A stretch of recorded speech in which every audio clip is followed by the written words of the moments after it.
And everyone should be able to hear me as I welcome you all into this wonderful Thursday night for another journey into the Dungeon of the Mad Mage. We have a group that is ready. We have a group that is deep below the surface of Waterdeep, rock and dirt and stone above their heads. Except it isn't. Because tonight, under the beautiful, impossibly star-rich sky, we are going to Carnival. And before we go forward, we always have to go back. How did we get to a carnival beneath the earth, beneath the Forgotten Realms, beneath Faerun? Well, we'll let you know. The group has gone down in search and in pursuit of another robed and masked and cloaked group. They are apparently delving deep to meet with someone, perhaps the Mad Mage himself. Everyone has a different course of action, each member of the party there for a different reason. But the weave, the very essence of magic in the Forgotten Realms, is being threatened. Presumably, as soon as this group meets whatever their target is, whether it be the Mad Mage or another entity of power, before our party intercepts them, all magic in Faerun could be compromised. Now, the stakes are set. The chips are pressed to the center of the table, so it is time to figure out, how did we get to Carnival? Well, that's easy. We had dinner with a goblin. And not just any goblin. We had dinner with a very effete goblin, a very meticulously arranged goblin, a goblin who was, dare I say, helpful. And as he directed our party to the portals that were a part of his subterranean tower, they were meant to answer a question from a fire elemental and then choose between three portals that constantly shifted, stacked, and split in the hopes of picking the right one, the one that would get them ahead of the group, or the one that would at least keep them on the trail of their prey. They answered the question of the fire elemental asked was simply, give me two names of the group that went before you. The answer was Tali, and the answer was Brother Eurelius. Now, the strange thing about that is that those names are known only to certain individuals of our party. But they were correct. And Cool, the fire elemental, allowed them to pass. And as they walked in like kindergartners on some field trip, hand in hand, our party entered the portal. They arrived in a deeper, darker subterranean lair where they fought a wonderful, wonderful creature. And as the Umber Hulk fought with our party, the thief and the rogue in our group decided to check out the collapsed tunnel. And as Garnet crept through, she entered into a beautiful field at the height of autumn in a place very familiar to her.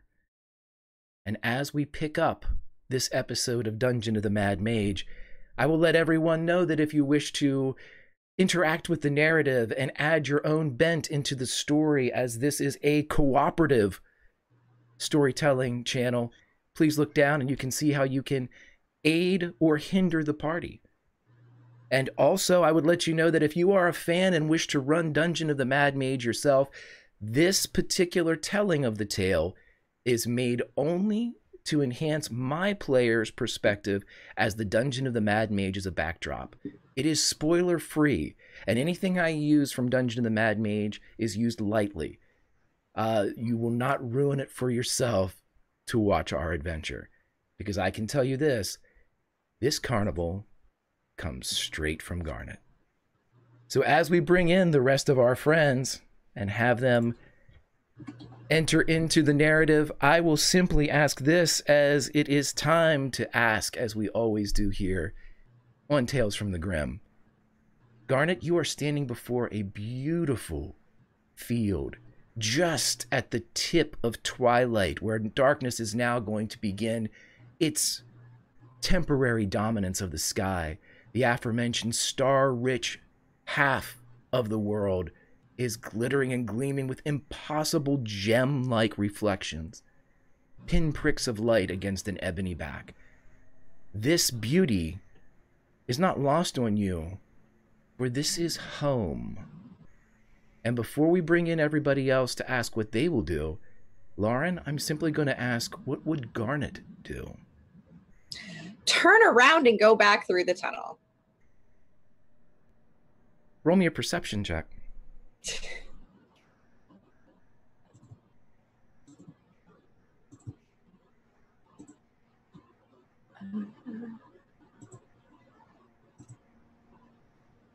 Oh no!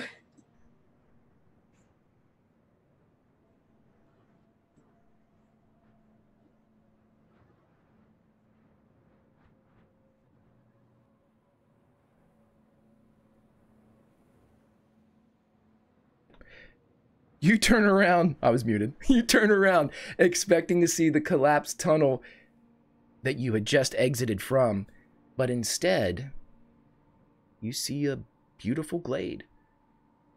There's a few trees. No evidence, though, of a tunnel, or your friends, or an undermountain. Well, shit.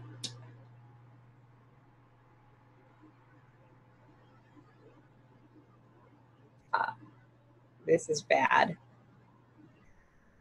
I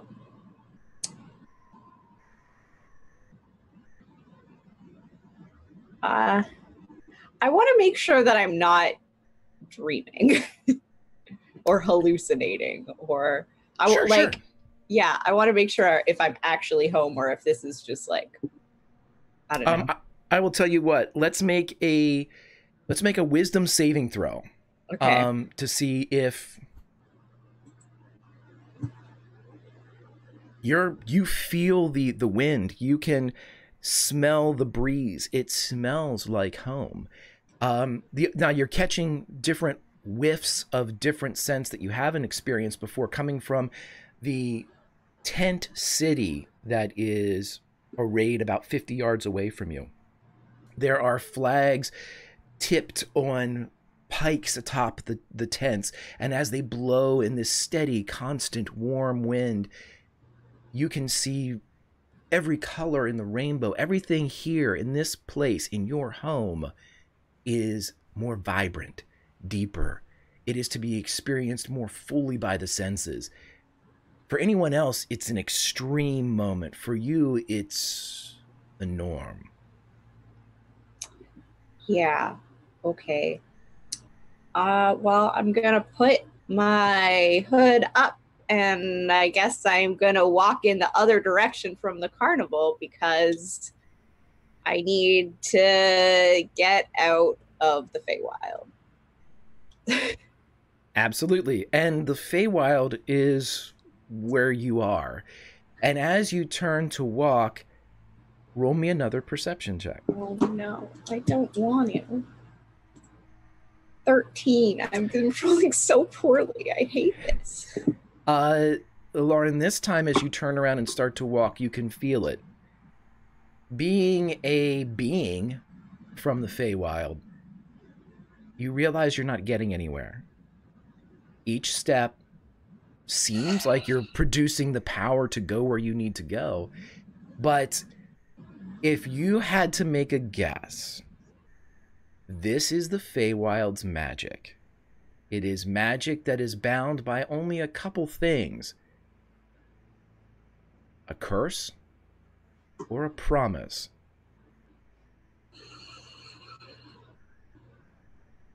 Let's cut back to everybody else as Garnet comes to this realization.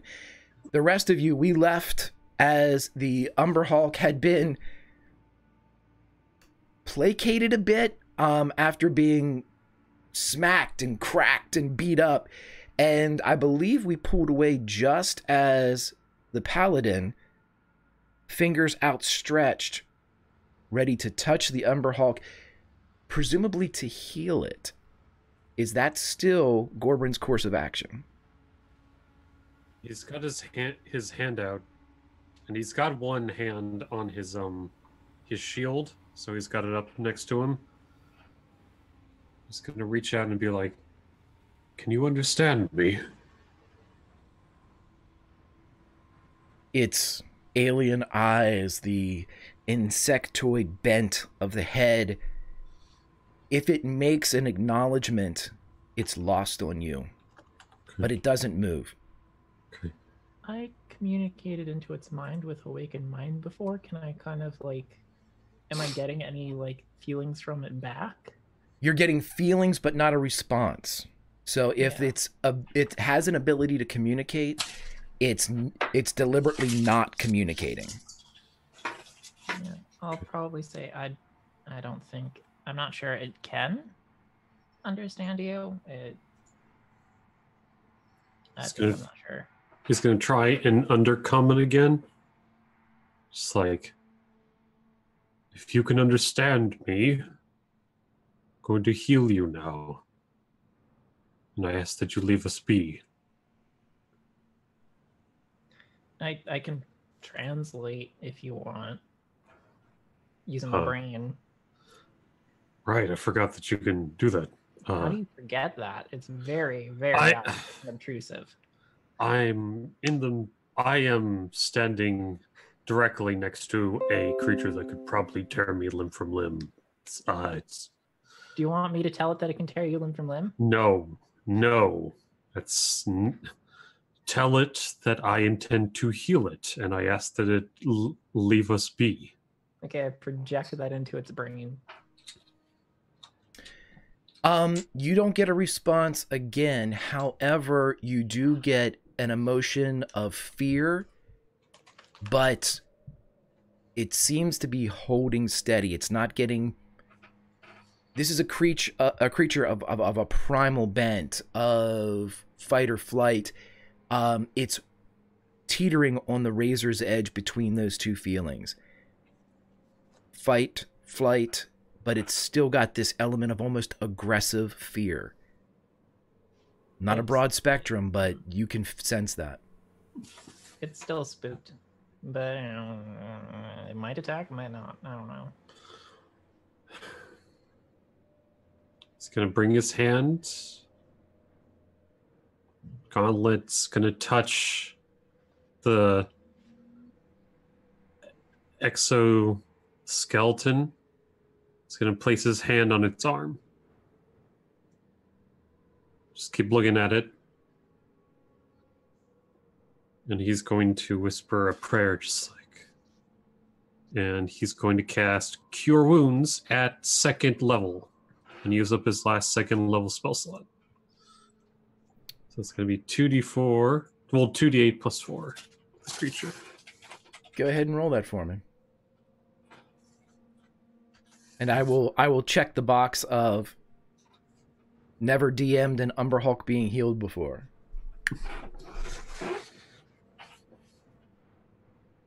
And he's going to look at it. Is there any change in it? Are the wounds healing, or? You notice that whenever you do so, where flesh and blood you become experienced with seeing mend beneath your touch as your divine magic, your divine prayer is answered. It's odd because it almost sounds like something akin to carpentry. And as you hear these plates and cracked outer shell of this insectoid creature kind of re-knit and crack back into place, it cocks its large head at you with these mandibles and the dizzying effect that its eyes still possess, but seems to be somewhat subdued, as if it has an ability to maybe pull back from this hunting tactic that it uses. Dirna Hall would be able to feel a... Well, you know what? Roll me a wisdom or just a straight wisdom here. Or charisma, something that you can glean from this very odd feeling, this very odd emotion that's coming off this creature. Charisma 19. Kika, it takes you a second to realize, or it takes Dirna Hall a second to realize that the feeling that's coming from this creature that is predominantly fight or flight, of aggression, of hunting, For a moment, you realize that it views Gorbrin as it would one of its own. And you get this fleeting, almost camaraderie sense to how it looks upon this, as Kyogen would say, this shiny human. And for the briefest of seconds, the only thing that you feel that has a humanoid quality to it is respect. Oh, it's adopted you. You're its kid now. It's gonna look to her and look at it.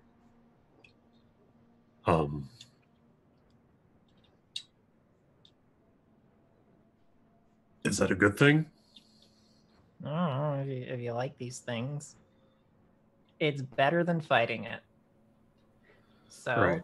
let's go. There comes a time in every parent's life where they have to let their children free, and now is that time. Right. So Do say you- goodbye to your mommy, and we're gonna go. Do you know why it attacked us?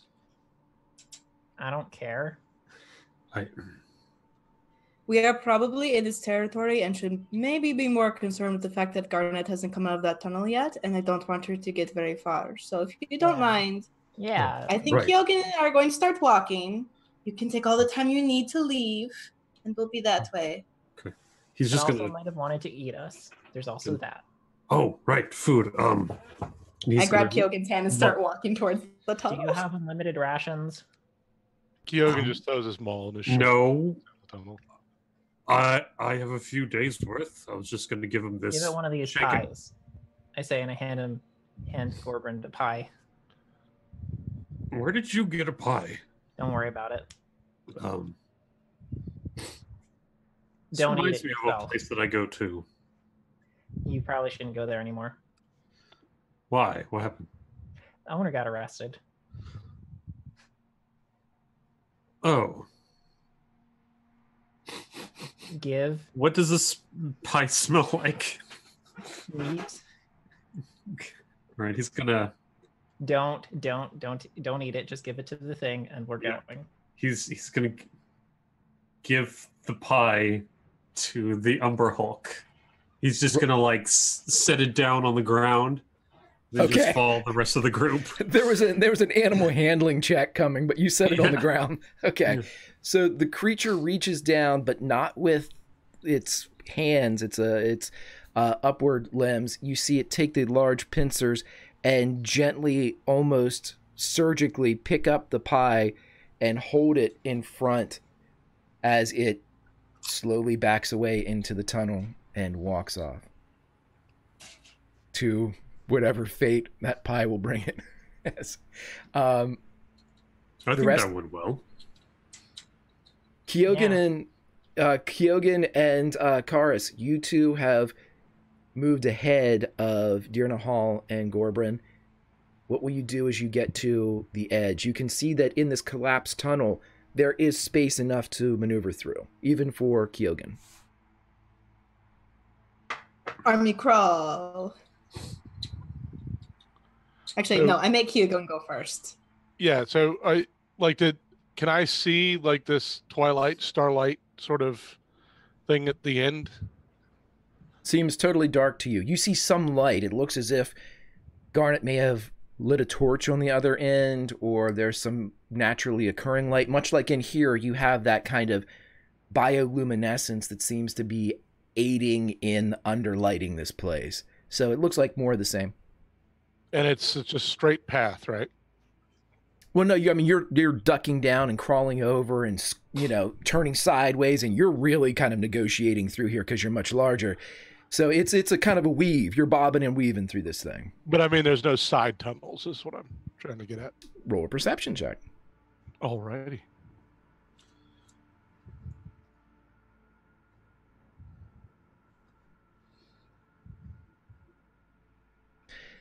As you are going through, you don't find a side tunnel, but you do find what looks like a formerly slung map pack.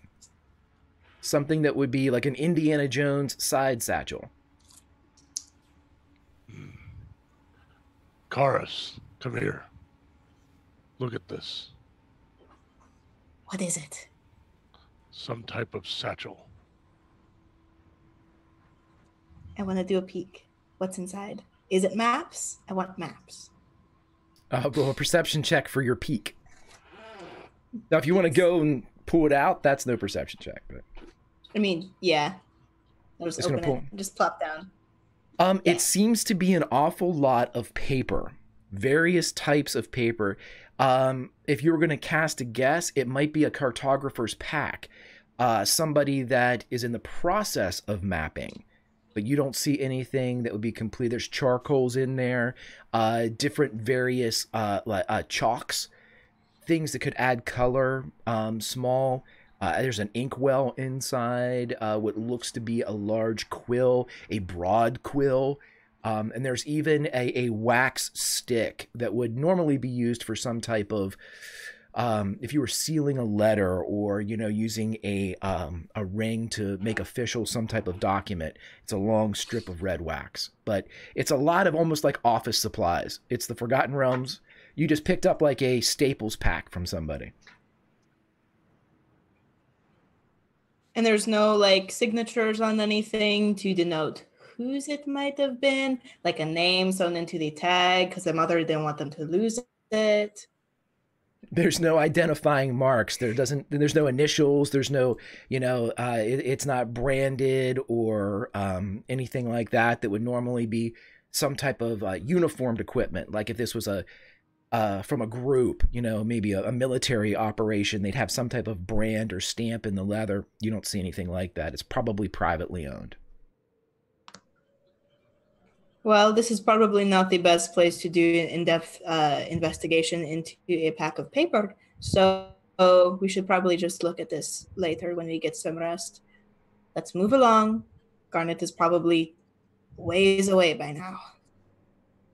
All right. So I just keep progressing and sort of bobbing and weaving my way through the tunnel till I get to whatever opening awaits. It's just like, I can just imagine Gorbrin stuck behind you guys, just waiting for you guys to get done with this pack, just kind of like clumped up because of like his stuff. And he's like, "Yep, that sounds like a very good idea. Let's keep moving."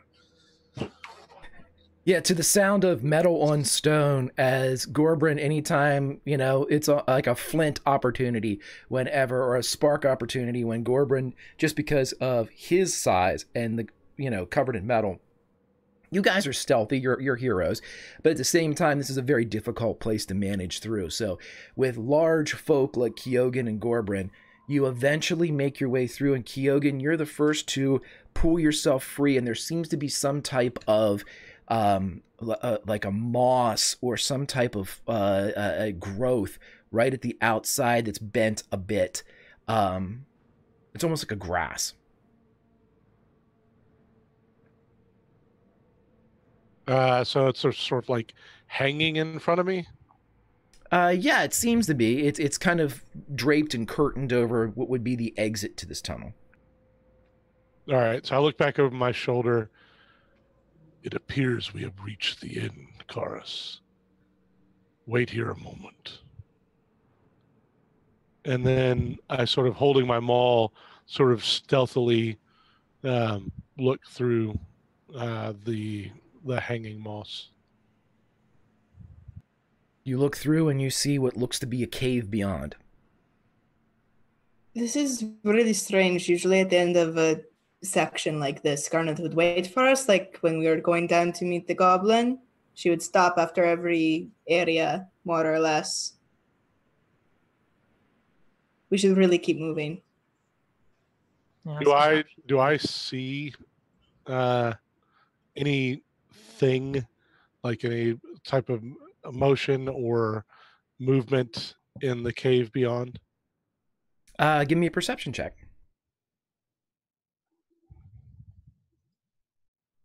No. Just, it looks like the same type of like flat gray walls that you left before the Umberhawk burst through. The kind of the rough hewn walls that you were in before just seem kind of flat and featureless. Same thing here. It looks safe to me. Well, if I can't trust you, then I can't trust anyone. So we shall forge ahead. So yeah, I head into the cave with Karis behind me and scraping Gorbrin behind her. Gorbrin's able to pull himself free. Dearna Hall, how are you getting through? Are you actually off the broom and climbing through, or are you going to try to negotiate astride your broom? Can I lie on my stomach on my broom and float through like that? Like, You mean like you're on a skateboard, like a hovering skateboard, and you're going to just like Yeah. surf through, like bodyboard through? Yeah. Roll a dex check for me, please. do I have to? Yeah, you're laying on a broom. It's not like Yeah, it's... but I have my hands on the walls to keep myself up. Yeah, I'll take a dex anyway. It's a little... It's not like it's a 2x4 or something, or a skateboard. 7.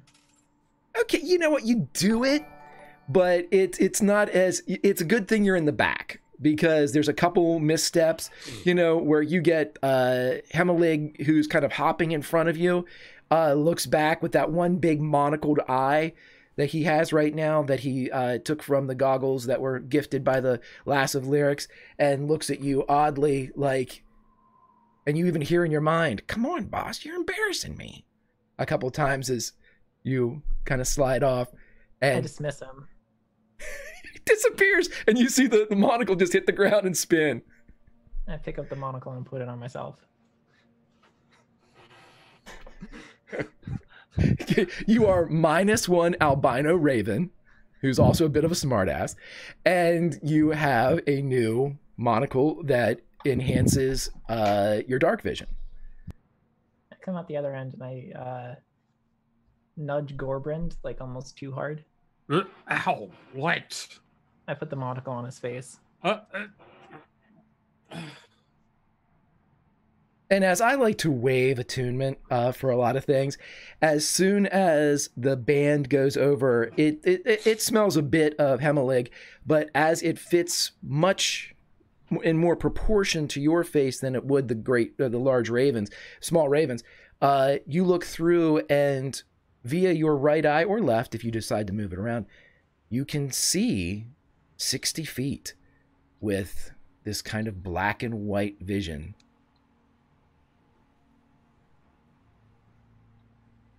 Is this what you see all the time?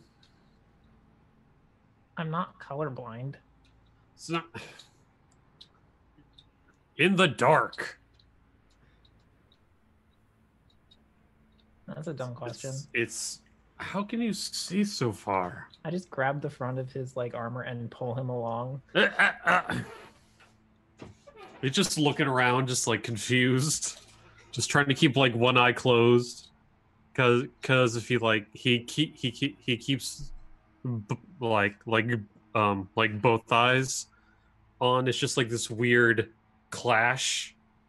It's sort of like if senses. anybody's a contact, where it's like having one of your contact lenses in and the other one not. So you get the benefit. It's fuzzy. Right. It's a little disconcerting.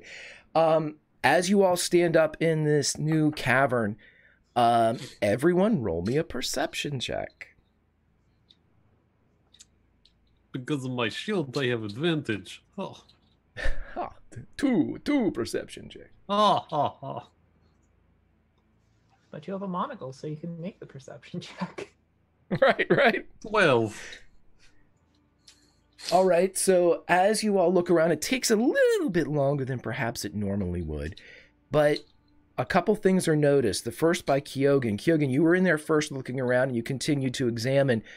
As you look back, the tunnel that you just climbed through is gone.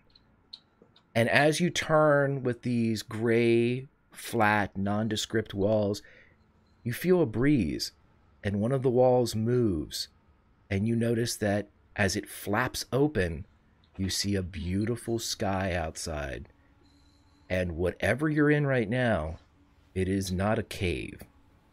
But let's cut out to the outside of this area as we go back to Garnet, as you are standing before the carnival. And as you look down, Garnet, you see that you have before you placards that are arranged before this tent city, the alleys and streets of this packed carnival metropolis. And these placards, much like we would see in the Coney Island of the teens of the prior century, or one of the great fairs of Europe, they denote what looks to be either points of entertainment or interest. What would you like to do? I guess I want to find that stupid oubliette. Okay. As you walk down, and are you going to enter into? No, I'm going to go try and find Brother Aurelius is what I'm going to do. Okay, it seems that anything that's anywhere or anyone that's walking is inside the carnival and inside this tent city. Yeah, I mean, I guess I'll go in. I'm still going to keep my hood up. Okay.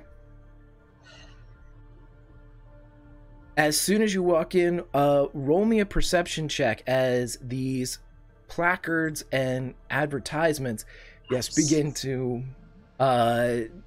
dominate your vision, as they don't have barkers attached to them. There's no one calling out their wares, but they are large, and some of them contain almost illustrations or cartoons of what to expect from each of these places. And as you look, you see Daphne's Dastardly Decision. And the placard reads, "Watch as a cruel child breaks their promise and damns an innocent." And the picture shows a finger coming out of a black background pointing directly at you. And that's the illustration that well, you see. see. Is rude as hell, is what she says out loud. Okay. It is duly noted that the Feywild notes, as the court stenographer for this particular court of the Feywild notes, that Garnet believes this is some bullshit. So the next one that you see reads, "The powerful, the peculiar, the pliant, Peregrine." And you see a placard that says, "Will Peregrine escape the deadly embrace of the biting brambles?"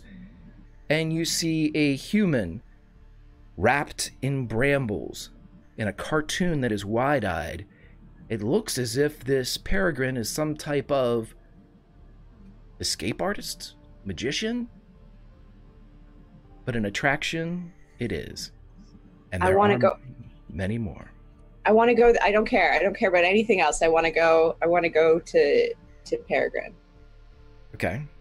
You notice as you look at these, even with your 12 perception, that each of these placards has a dominating color. Many of them are autumnal, as they have very deep reds or oranges, and they bleed into yellows and golds. With Peregrine, the one is gold. And as you look along these alleyways, you see that there are almost lines of yarn drawn in the same color that seem to guide you through this city towards the definition or the destination of the attraction that you wish to go to. And you see the gold thread yarn leading deeper into the carnival. Yeah, I'll go. I'll follow it. Okay. As you move by a large gray tent, and I would like the rest of the party to roll a perception check, please.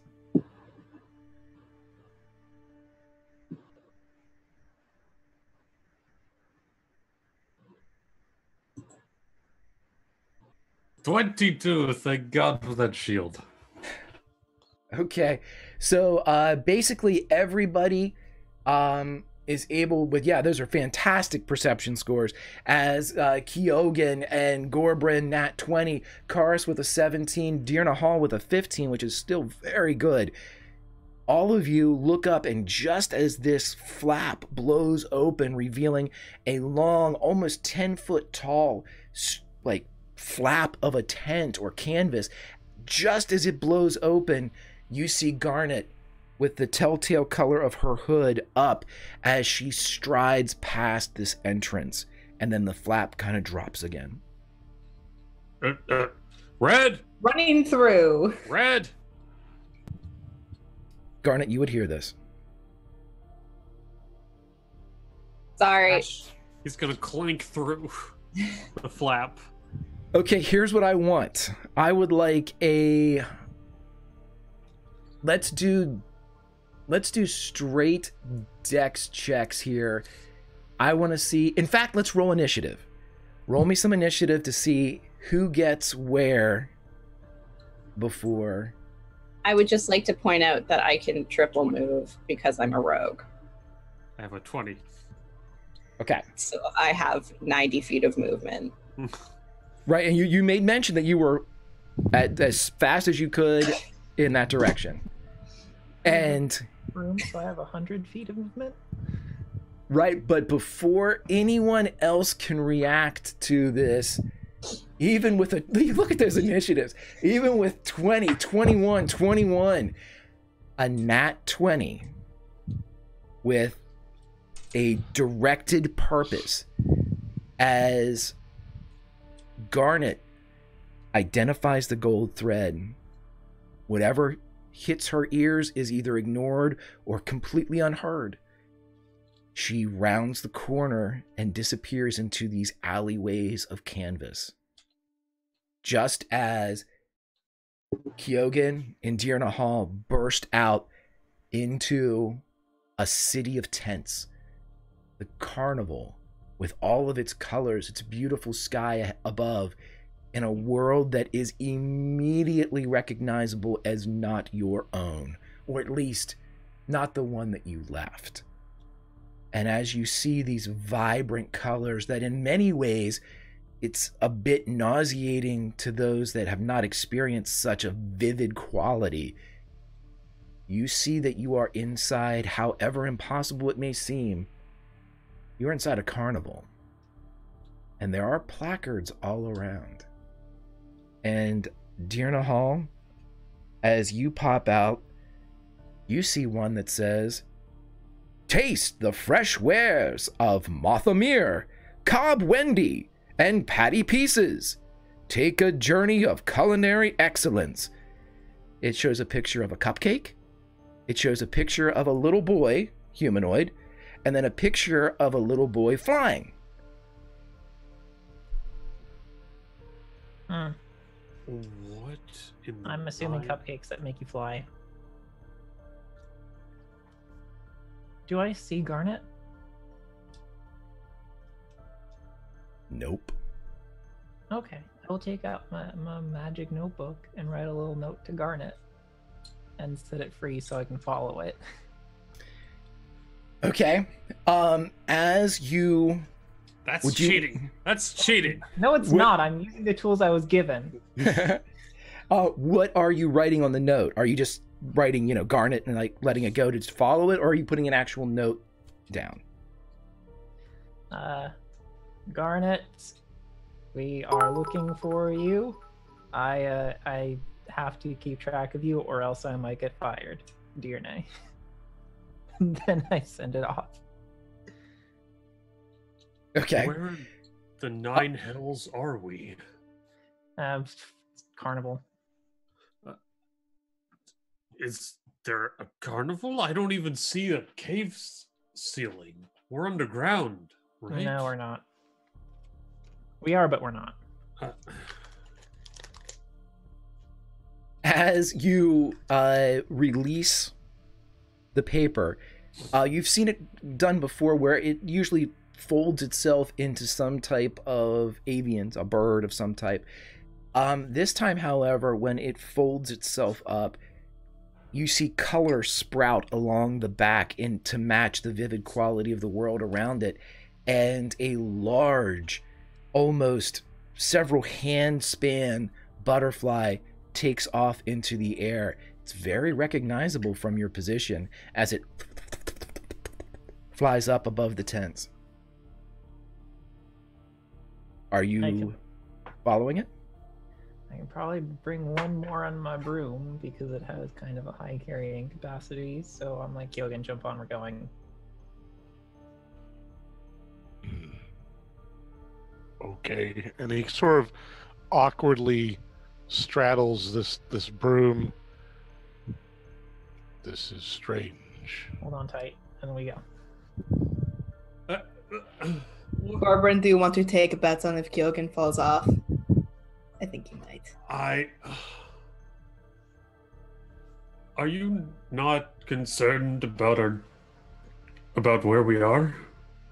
I've learned in my life that you should be aware, but if you get too concerned, then things start to go wrong. So I'm trying to take it in stride. I hope this carnival has drinks. Oh, I'm sure it does. I'm not sure if you want to drink them, though. It's a good point. We should follow them. They seem to have some idea of what's going on. And by the way, let's recap that we have split the party 3 ways now inside the carnival. So as we go airborne with Kyogen and Dirna Hall, we stay landbound with Gorbrin and Karis, and leading the scouting party through the city of tents of Carnival is the rogue Garnet. But we're going to... Oh, sorry. By the way, Charis, if you stay within 10 feet of me, you get my +4 on your saves. Just in case we get bamboozled. see, we not only break the number 1 rule in D&D, but we break it with advantage. Right. So not only, by the way, I like how all of a sudden the embracing of like the 19 teens of the prior century. You could be bamboozled at any moment. Twist my mustache. Okay. Wearing a monocle too. Right, wearing a monocle.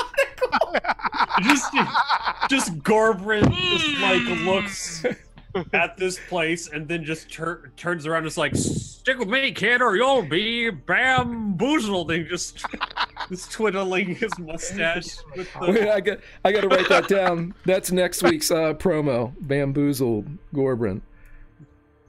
Monocle. I'm too old to remember that without writing it down. Okay, so before we split and go in our different directions here, so we're going to go to Garnet here in just one moment. Just as you are ready to leave and follow in pursuit of the now flying Dirna Hall and Kyogen, Gorbrin, you see one of the placards, and it reads, "The Theater of Autumn proudly presents The Deceit of the Drow. Watch as the vile dark elves creep upon unsuspecting innocents."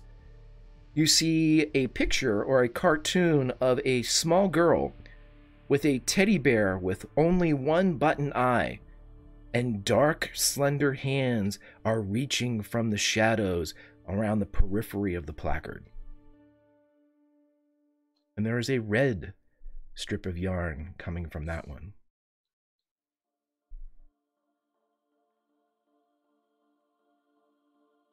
He's gonna lean in and look at it. Telly? No roll required. That is your sister on the placard. What is this place? Charis?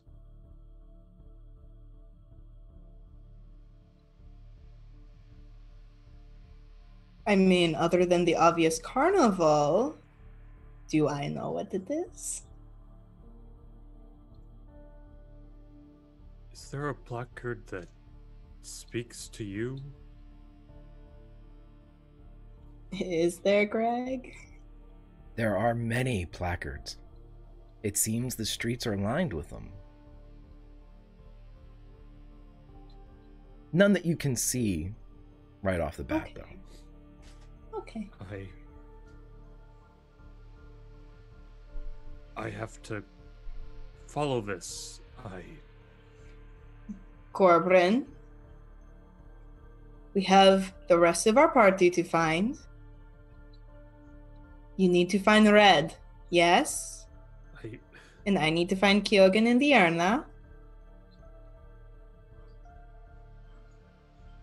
Both of you roll perception checks, Gorbrin and Karas. 7. It is a beautiful sky, free of some of the smog and stench of Waterdeep, but also free of a witch, a broom, and Kyogen. You have lost your friends.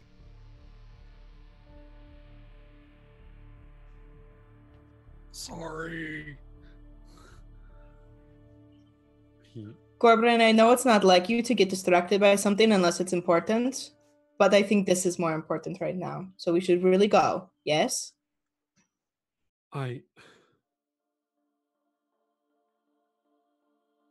What is it? Tell me what it is. And you see him he's trying to think, and he keeps looking back to the sky and to the placard. I think they have my sister. Who is they in this situation? I don't know, but Drow, and Does this have something to do with your hatred of them? no, I don't hate the Drow. I fought them before. I don't. Just because you fight somebody in a battle doesn't mean that you. But that's her teddy bear. That's hers. I know it's hers, and I know it's her. I was under the impression that she was like a grown adult. Is she a child? And he raises a gauntleted hand to his face, just like, I don't know. I haven't seen Corbin, her. look at me. I grab his face, and I turn it towards me. Corbin, I understand you're going through some emotional turmoil right now. Garnet is going through something too. We need to find her because we will all be stronger together. We will not all make it out of here alive without each other. We need to go.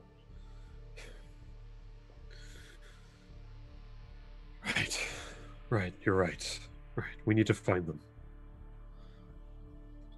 We can wax poetic about each other's emotional traumas later. Come on. I grab his hand. I start walking somewhere. And as you all, the two of you, walk off with a purpose towards points unknown, let us cut to somebody that does know where they're going. Garnet, you see the gold lance off into a side alley, a shadowy canyon of canvas and cloth. And at the end, you see another placard, the same as the other, that is the powerful, the peculiar, the pliant Peregrine.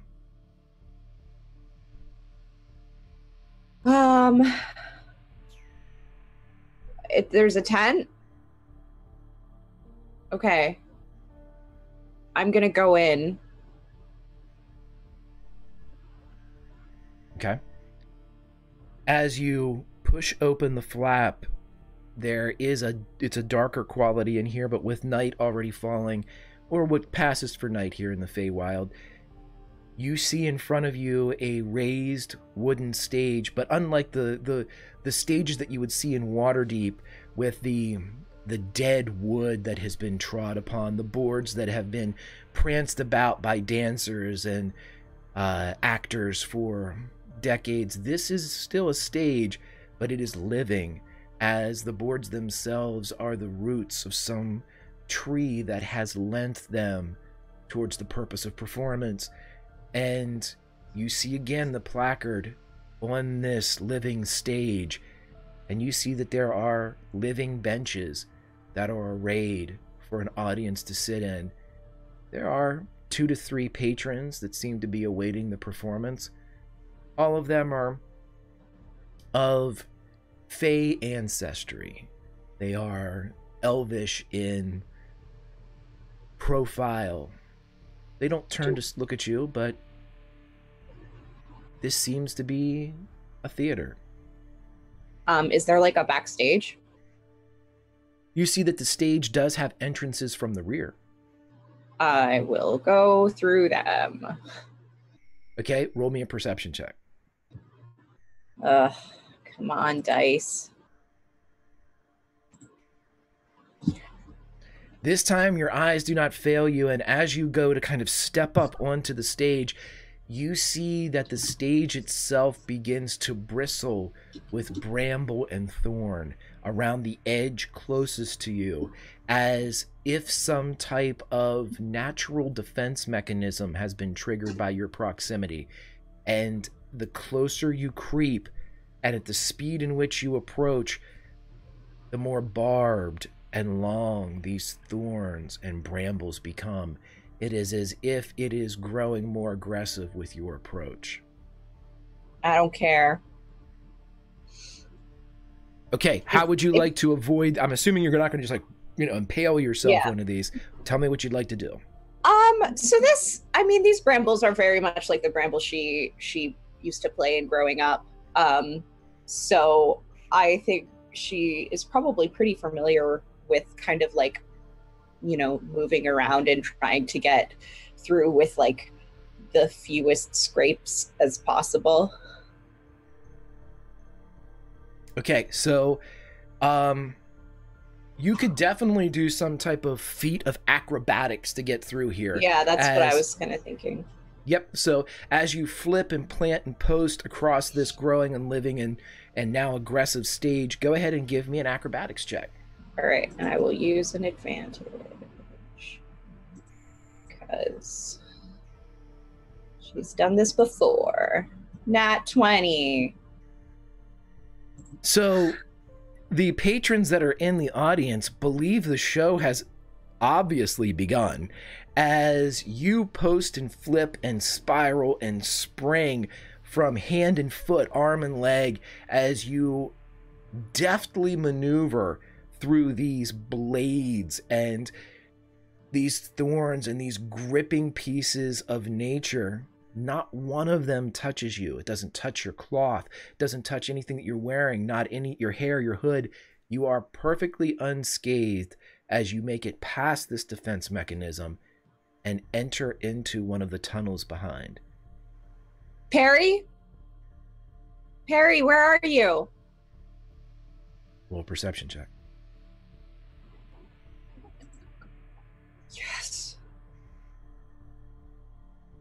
You hear very faintly, just at the edge of hearing. If you weren't so sure of yourself, you would think it was your mind allowing you to hear something that wasn't there.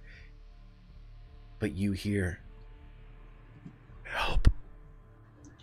Perry! She's gonna book it. Okay.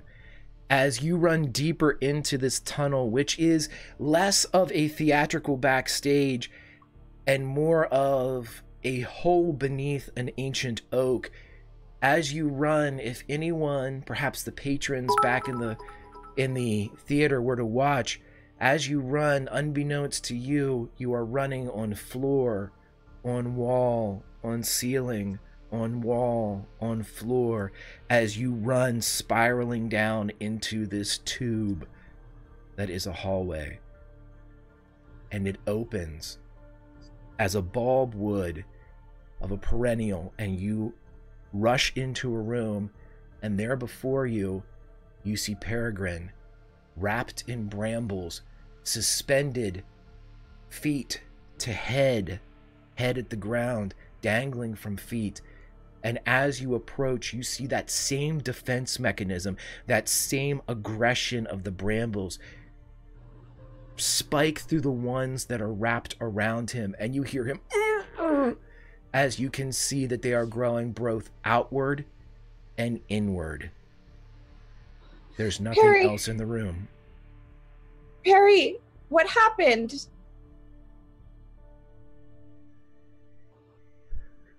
He came for me.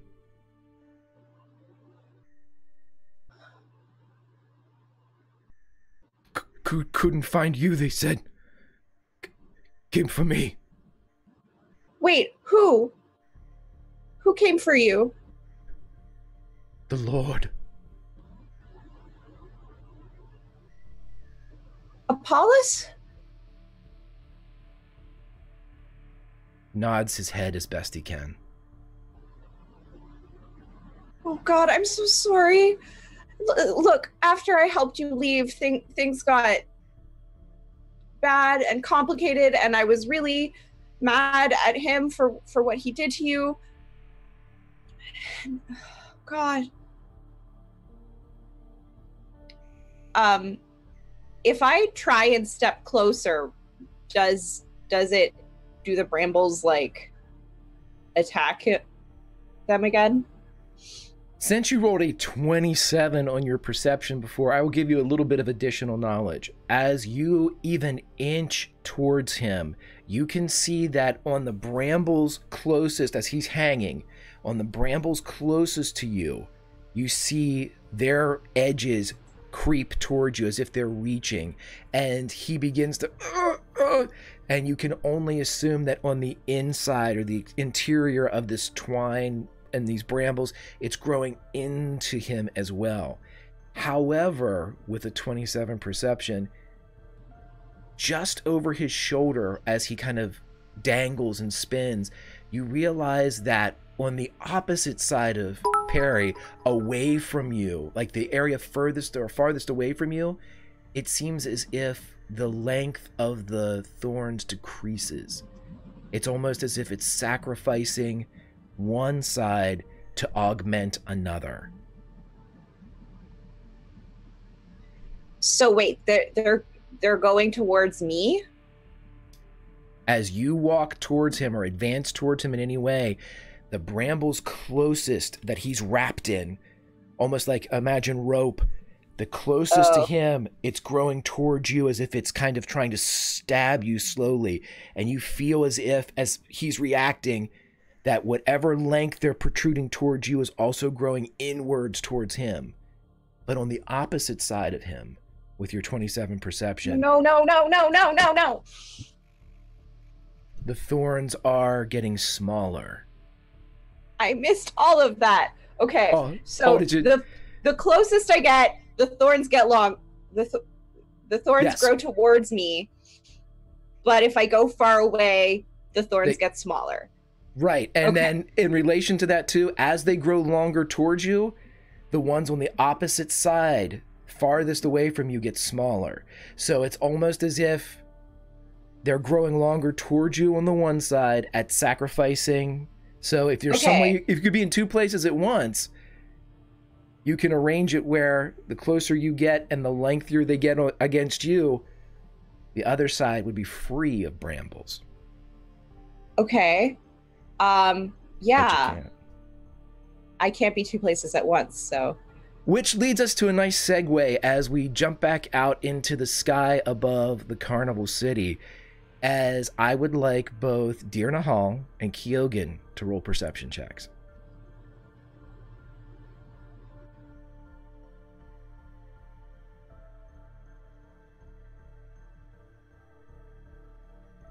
Having to reload because I had some good connection. Yeah, it looks like server disconnected. I'm gonna roll it. I've got dice in front of me. Absolutely, get right ahead. 19. Oh, Nice. my sexy new Mythica dice from Die Hard Dice. That is a 22.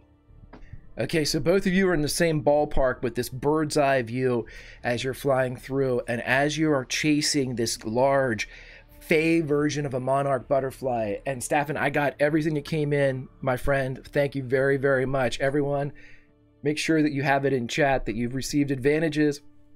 We have a drink coming. We have fun things coming. So we'll see what we have. And so as we proceed, you see this large monarch butterfly descend, and it goes towards an overlapping piece of cloth and canvas and slips between the two. How high up are we? Dearna Hall, how high up are you? I would not have gone higher than necessary. Tell me a number. 15 feet.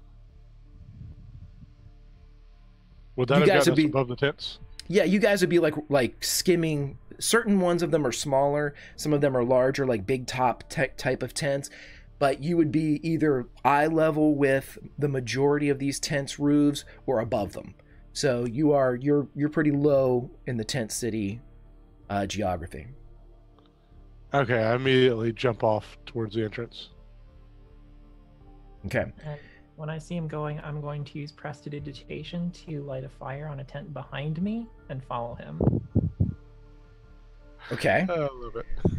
So you're gonna light tent city aflame. Okay. I tell you what. I would like Gorbrin and Karis to roll me perception checks and just pin those. Pin those, and when we get back to you, make sure we know what everyone received here. Oh, wow. Nice. You finally rolled something decent, gods. Thank you. Thank God Nice. for advantage. Oh, it's so good. So good. Okay, so as Kyogen, as you jump, you kind of slip between the area with the cloth and the canvas where the butterfly went. Roll me an acrobatics, just because you're kind of punching through an immaterial something that can't support your weight, and you're going through. So this is just to see how cool you land.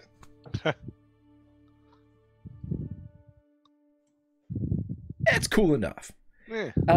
And so you land and kind of, you don't break anything as it goes through, but there's a distinct slide as you kind of go through. And for a moment, even with a 12 or an earlier perception that you had, you catch a whiff as if someone just lit a pipe, but you're not sure where that's coming from. But, you know, it's definitely something's burning. Yeah. You're following him down, Dearna? Are you going? Yeah, I'm coming in next to him. Okay. So as you land onto the ground, and Dearna, as you come down through the kind of the canyon that is this tent city, you see the placard that reads "The powerful, the peculiar, the pliant Peregrine," and there are no other entrances or exits, and the butterfly sits on the placard outside, but does not enter, as its wings slowly back and forth, back and forth. Thank you. Again. Yes. Did you hear about the fire at the circus? No. It was intense. He pauses for a moment. Give me 1 second. Ha ha ha ha! I get it. Yeah. Good night, everybody. We're just going to end the stream right there. As the fantastic. So yes, you are presented with this opening, and as you are both looking at the opening and whether or not to go in or how to address the situation, we are going to cut back, and we're going to say that Karis, as you are searching for any type of heading in which to plot a course to find your friends, you see a flame flicker on top of a striped tent about 100 yards off to your right. Well, if I know anything about our group from the short few hours that we've spent together, chaos follows where we go. We're going that way. It's easy enough to follow. Is that a? Oh God, damn it! Do you want to place bets on who lit it? I think we both know who did that. On 3. 1, 2, 3. Dearna. Yeah. He's just gonna like start jogging towards that flame. Just a brisk, the jog that white people do when we cross the street when Yeah, just there's like- like cars coming? That's what we do. Yeah. That's the jog that if you get run over, it looks like you were trying to get out of the way, but you really weren't because you took like 2 or 3 steps and then slowed back down. I'm sorry, that's the old man run. You guys are younger. You can do the fast jog. No, someone's got to pay my tuition. Yeah. I I had a friend whose mom got hit on a crosswalk while she was walking by, and it was the CEO of Walgreens, and so he gave her a whole bunch of stocks, and now they're super rich. So, let that be a lesson to everybody. If you're going to get run over in a crosswalk, make sure it's a CEO. And now you've learned something from this night's episode of Dungeon of the Mad Mage. As you all run by, you see that the burning area it's there, it's beginning to catch, but just as you get to an area where you could see the ground by the tent that's being engulfed, you see several what look like gnomes as they pop open an A-frame ladder and begin to climb up both sides, and with gestures you see water and little clouds appear over the flames as you just hear the basis of it's burning, I can't believe this, as the fire patrol for the carnival has apparently arrived in time to put out the fire or keep it from getting worse. But as you get there, just as you hit the area, you look over and you see Kyogen and Dearna Hall. Dearna just waves. He's gonna walk over. Oh, good, you saw my signal. Let's go. I And she grabs the front of his arm and pulls him. He just gets dragged along. He's like so confused and upset right now. Chorus, come. I'm here. Did you fall off the broom? No. He jumped. Oh, You owe me a that dragon. sounds right. He landed adequately. Adequately. As you all are proceeding, I'm assuming towards the door, the tent flap, roll me additional perception checks. It's perception night. 16.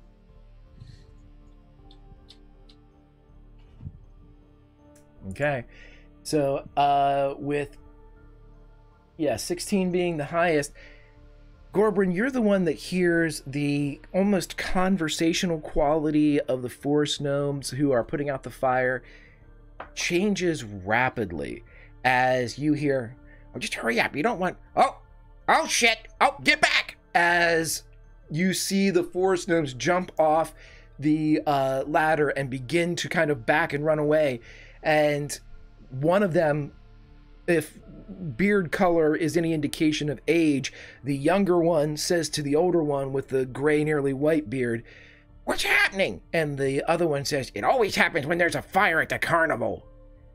And you see through the flames 2 or 10 pudgy fingers reach up and pull itself out of the flames as it slides and smacks down the ladder, breaking the A-frame that held the gnomes just moments before. And as the creature turns and looks at you, you see... What do I see? Ah, shit. Okay. As you see this creature pop down, who looks with reddish hair and elements of kind of of almost a cherub quality to the creature, but elements of it seem born of molten lava. And as this lava child creeps towards you, it extends its pudgy, burning arms towards Deerna Hall and says, "Mama?" And as we cut away from the scene outside the tent, we go back into the tent proper as Garnet is facing a tied Peregrine and faced with a decision about how to free them. Garnet?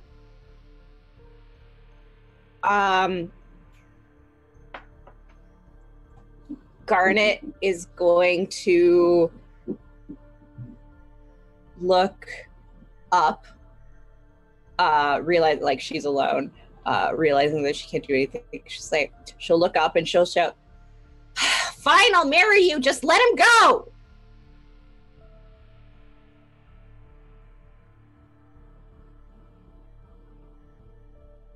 Roll a persuasion check for me. I'm using advantage.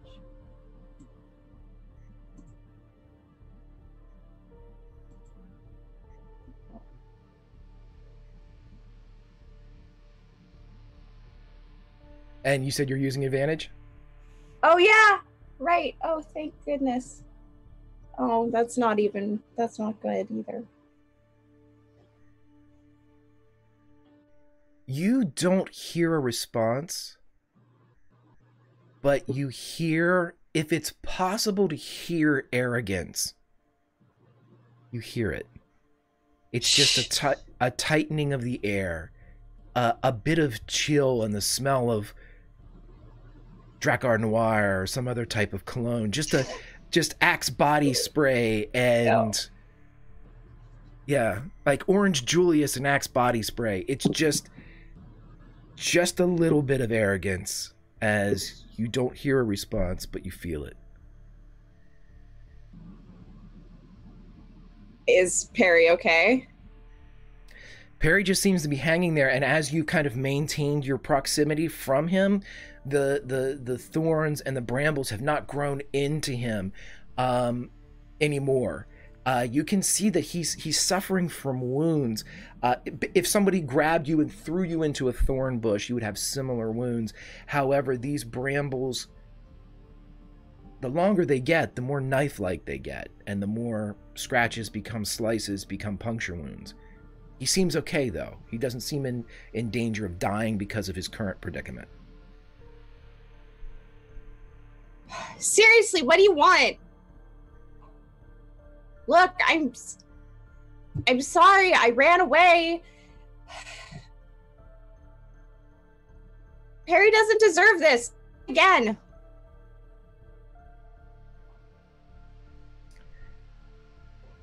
With a trumpet that is made not of brass but carved from some exquisite redwood, you hear this blast, this shrill earthen quality, though, despite its non-metallic nature. And with this circumstance being pumped, a placard drops and a banner, and as it hits and opens up, it simply says, "Tell him you don't love him."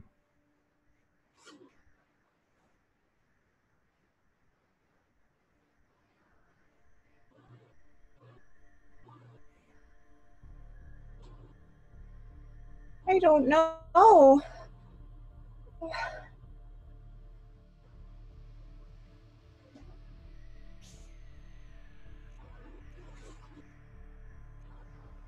I'm sorry. Perry, I'm so sorry. This is all my fault.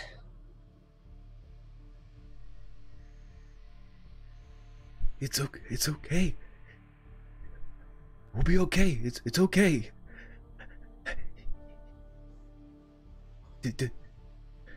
Don't give him anything. I ran away. I looked for you. He got me pretty quick. How long have you been here? Don't know. I don't know.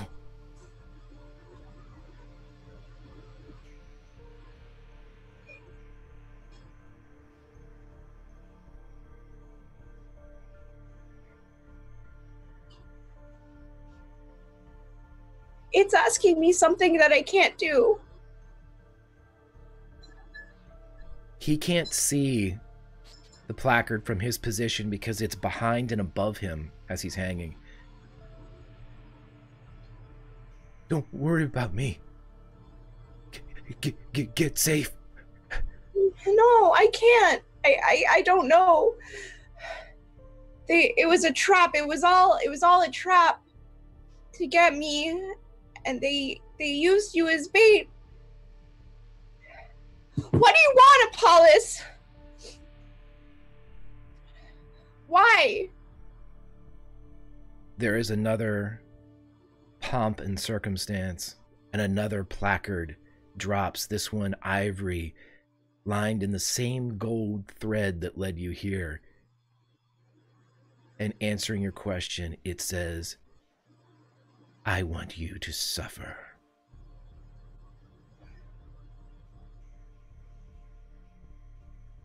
But why? Why? I didn't do anything. You didn't even know me. You don't care about me. You just want what my father promised you. That's all they ever want.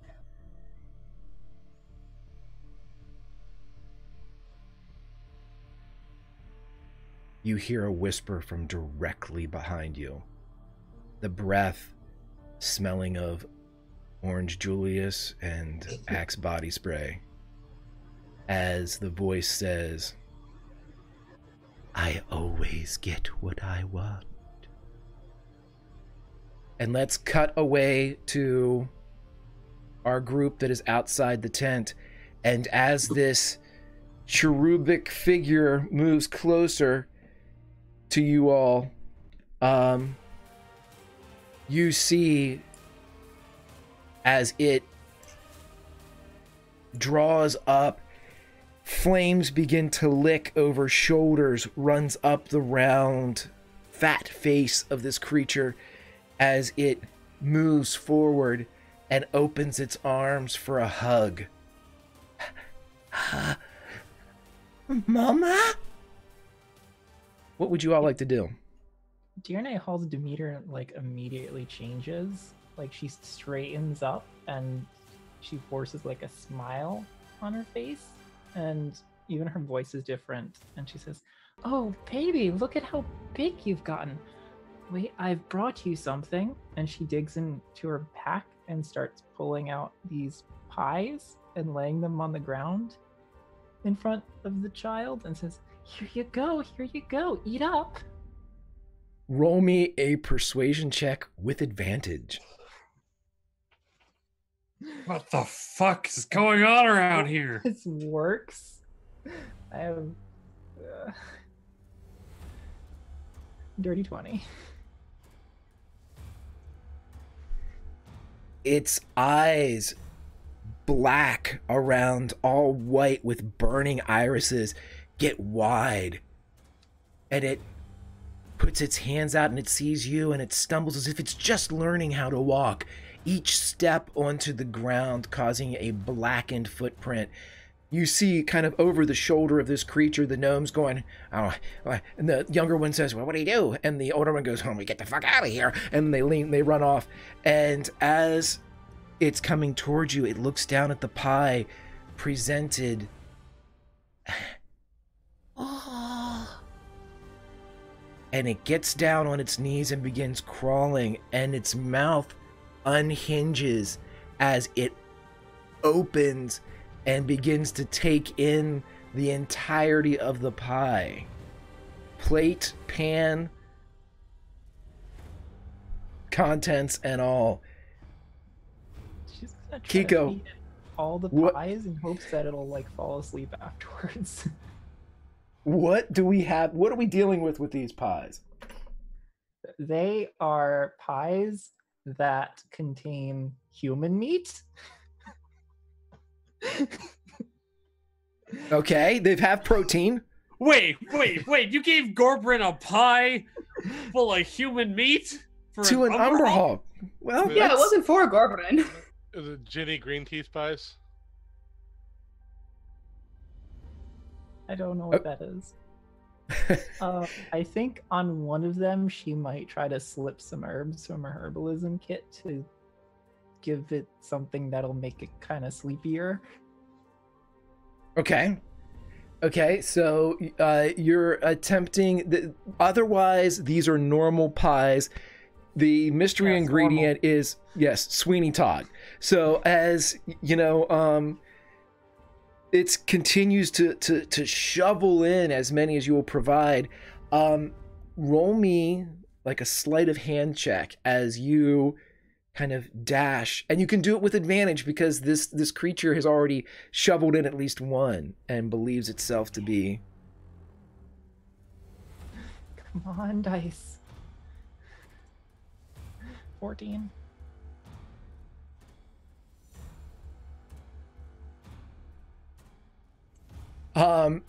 It looks up for a second and doesn't notice you sprinkle anything on, and it looks as if it's about ready to stand back up.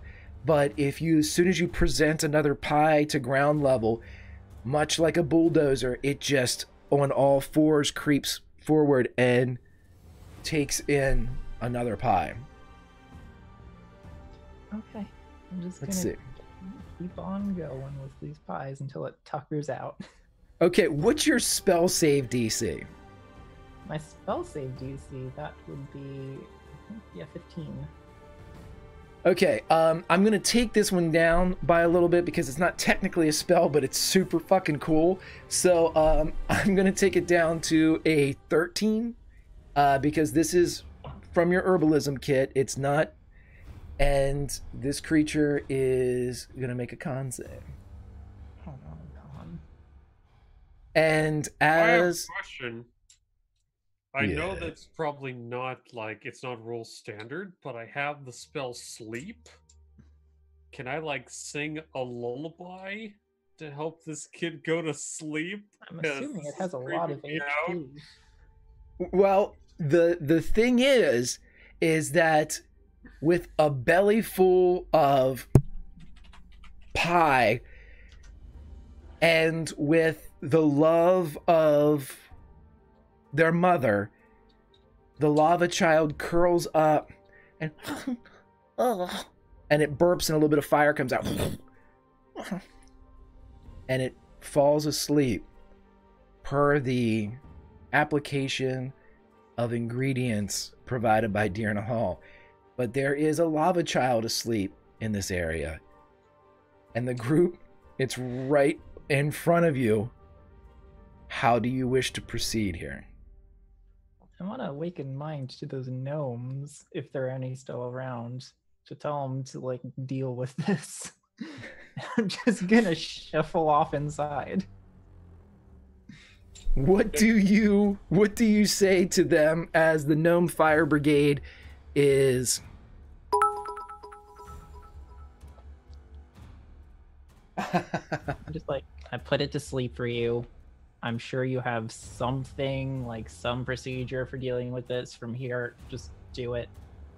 Get it out of here. I don't. And I'm You- doing you this hear- with awakened mind so that I don't wake up the baby. Gotcha. You hear from what you presume to be the older forest gnome. Very well.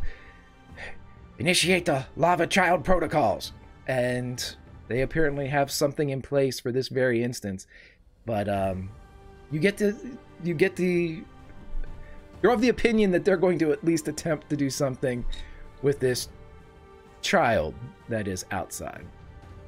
What would the rest of you like to do, as you are very quiet and still with this lava child in your midst?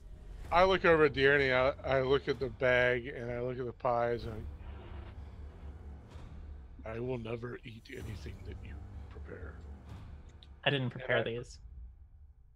Anything that you offer. Well, why would I give you anything? Turn towards the tent and go away. That was really creepy to him. Gorbrid is just gonna stare at her because he doesn't know how this works, but he imagines that she like summoned this kid out of nowhere, and he's just like, I didn't know you had children. I mean, I must somewhere. Are you a single mother? Maybe, I don't know. You're very brave, if so. But he's just gonna follow after Kyogen, like super, just. Unsure. What I would like is you're all entering the tent, correct? Like you're all. Yes. Okay. Everyone, roll me a stealth check as you creep away from the lava child. I'm gonna use advantage. Advantage. I got a 22. I'll use advantage. Not 20. And I got an 8 with Many advantage. many of these are fantastic. Oh, Charis. Charis, why? Better than the nat 1. It's true. As you all make it through, even the shiny human, everyone steps around, and Karis, you've gotten past, you've gotten around, but just as you're lightly stepping over the child, you being the furthest away, as you step around, the child reaches out as if trying to find something to snuggle with, and you feel the hand wrap around your leg and pull you back, not down, but back, as the child wraps around your leg.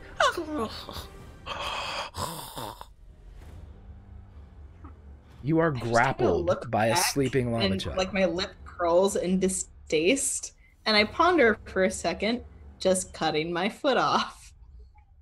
And then I look back to the others for help. You guys just like,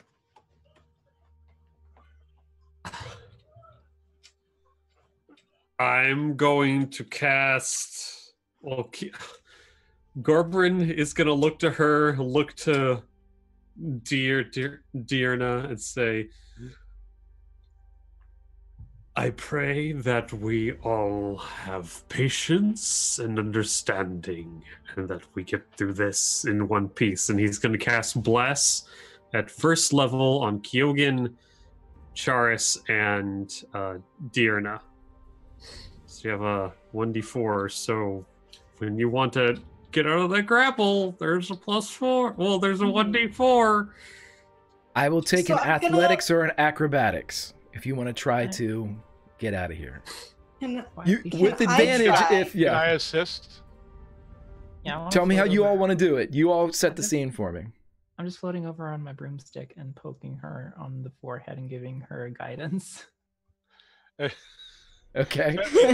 Kyogen will stealthily walk over. Look at my noodle arms. Kyogen will stealthily walk over and sort of peel the fingers back as she tries to slowly wriggle out of them. And Gorbrin will just kind of like try to he's gonna grab her leg and try to make sure, as Kyogen is peeling these fingers off, that her leg doesn't touch the hand as it goes up. And Kyogen's got like a stick ready to put into place as a replacement, like full on Indiana Jones. I have something style. one better than the stick. I'm gonna put in a mage hand so he has something to wrap around. Okay, with a complex system of pulleys and levers, the group has concocted a plan, everybody, and this is going to be with magic and blessing and guidance and prying of fingers and mage hands and pulling people free. What this all works is, with the bless and the guidance, you also get advantage from your friends that are helping you. Everyone, though, because of this teamwork aspect, you're all back within the proximity of this lava child. So should things go awry, you are all back within its grasp. So just don't roll 2 1s. Just don't roll 2 1s. Yeah, you got Not extra planning 2 on more. it. Yep. So I'm gonna roll, and then I'm gonna add the d4s, and this is the most stressful 22. thing. So What go- what? If that 25. doesn't Am I get me, rolling? I'm going to die. What?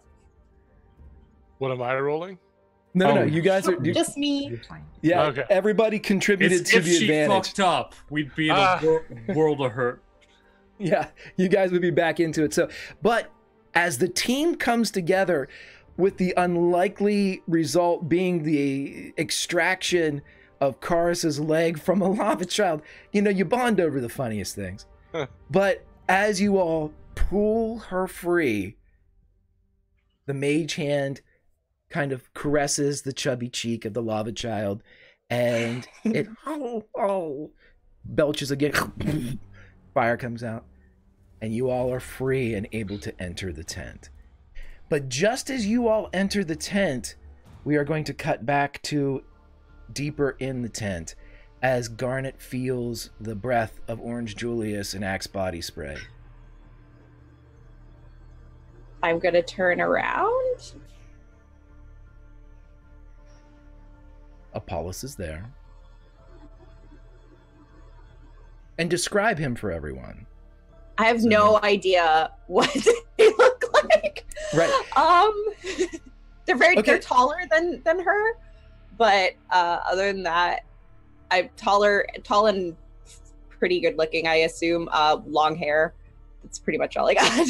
Yeah, you've got a very, it's almost Lord of the Rings elven quality to this long, tall, regal, long, straight blonde with orange highlights in the hair, clean shaven, angular elvish features, but decidedly more alien around the eyes, as this fae, this archfey, this lord looks at you, and with these same alien eyes, there is a disdain, a disappointment.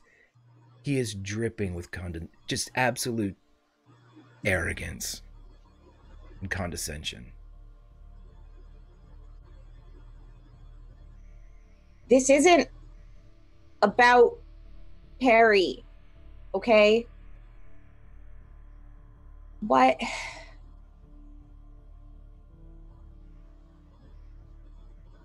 What do you want? You broke a promise. I in this didn't. place. I didn't make the promise. That promise is between you and my father. He promised you. I know how you can make it up to me, though. Of course, marriage is a foregone conclusion at this point. I desire your father's land, and it will upset me if I do not have it as part of my horizon. But there's one more thing you can do if you wish to save your Perry. Why are you like this? Because I can be.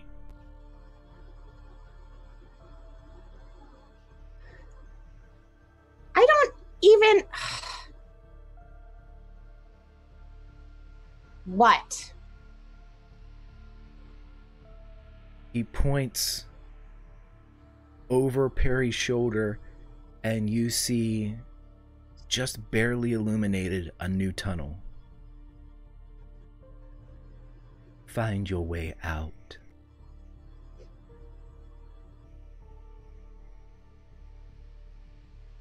Why?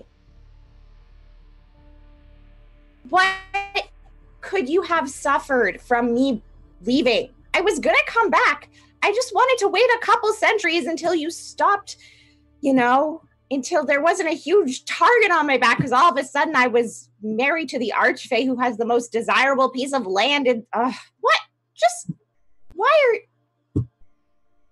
There is a decidedly, almost similar to the Lava Child, a petulant quality to somebody who has always gotten their way. No one says no to me. Never. I get what I want when I want it. You've made a fool of me in the court. They know what you've done. And now they look at me with their... They look at me like I'm weak. I'll show them all. Apollos is not weak. I am the strongest, the smartest.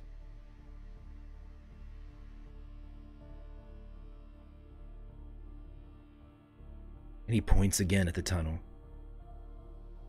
Your oubliette. Find your way out. And we will be forgiven.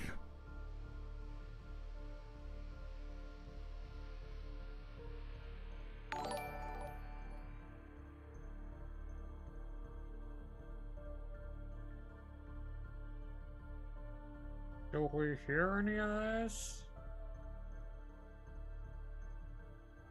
Oh my gosh, you froze right then. Oh no. Right, give me 1 second. Let's see. There we go. So, no, none of you would hear anything that's going on inside of the room. As the rest of you would pop into the tent, you would see an empty theater in front of you. There are no patrons, no one watching, but it's described as before with the living stage, the grown wood of the boards, and these living benches that are arranged and around. But the patrons that Garnet saw when she walked through, they have left by another means. But as you are all in there watching, we'll take perception checks to see if you can glean a path. I'm gonna do mine with advantage.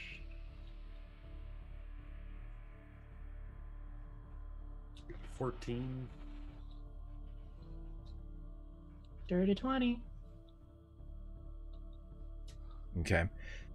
And everyone watching, we'll let the camera stay like this just for a second to see if we can't get Lauren back in. We're having storms out this way and internet's been affected, so we're all subject to technology. There she is. Hi, sorry.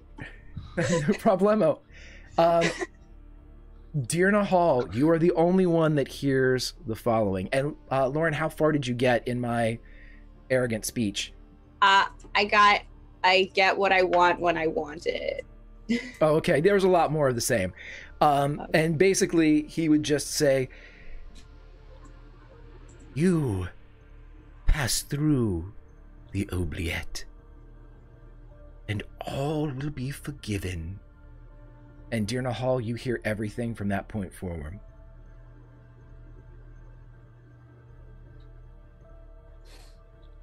Let go of Perry first. Awakened mind, gooseberry.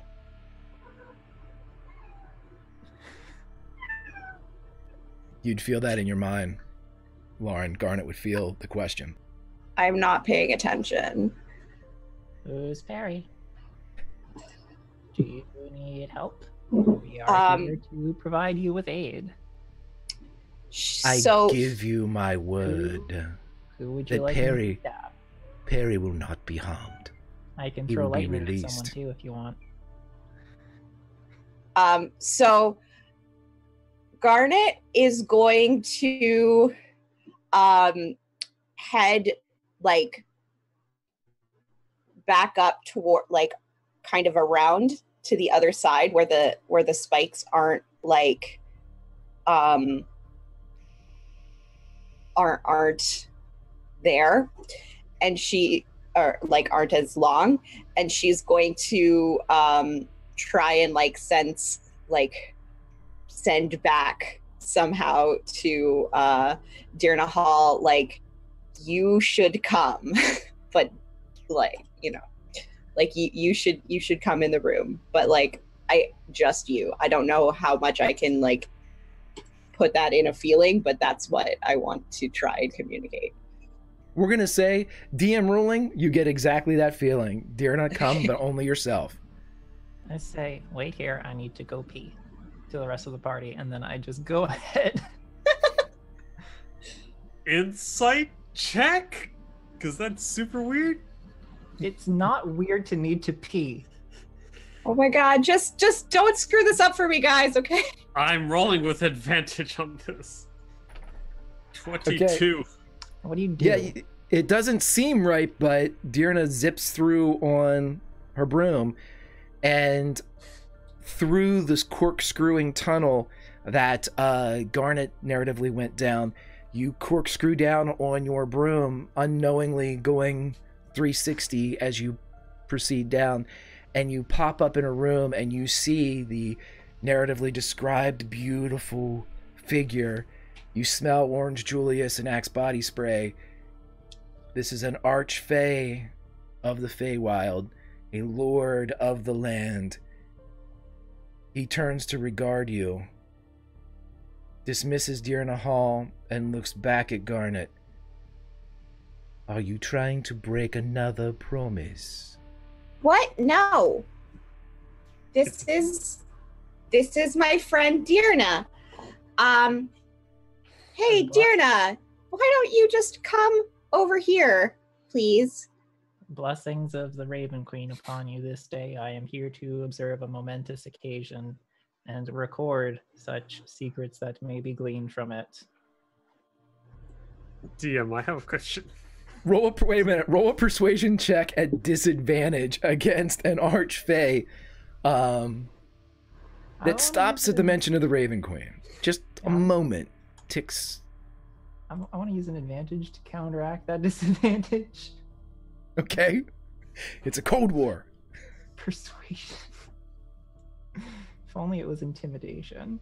If only. 14. It's okay. I have no doubt that you are aligned with the Queen of Ravens, but you stay where you are. Roll a perception check, Garnet. I see everything. At the subatomic level, you notice that the brambles are no longer moving. It's as if the attention of Apollos has been diverted. And for a moment, you think you might be able to free Perry. And with a 29, you can free him. I take it. I do. I don't know how. With my sword, I guess. With my swords, I guess I'll free him. To help with that?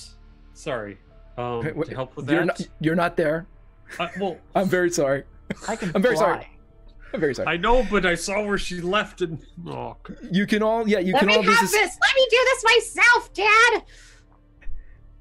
With a deft cut of your blade, the brambles fall away to a slight exhalation, almost as if the brambles themselves had more life than is apparent in the natural world. This is life of a respiratory nature akin to humanoids, and you hear the as they are cut, and Peregrine falls into your arms, disoriented, blood not rushing to his head, in his head, as he's been hanging upside down this time. He is woozy, eyes lolling in his skull.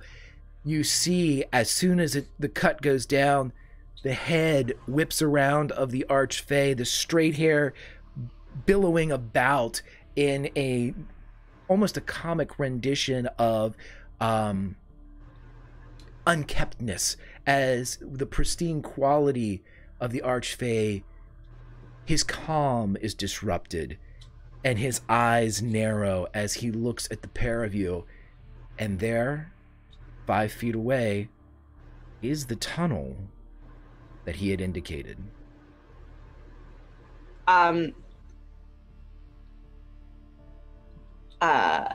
So she's not paying attention to him.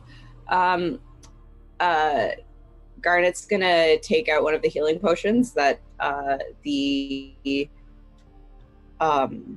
goblin gave, the soup goblin gave her, and she's going to give it to Perry. Are you okay? Yes, let's go. I know the way through the oubliette.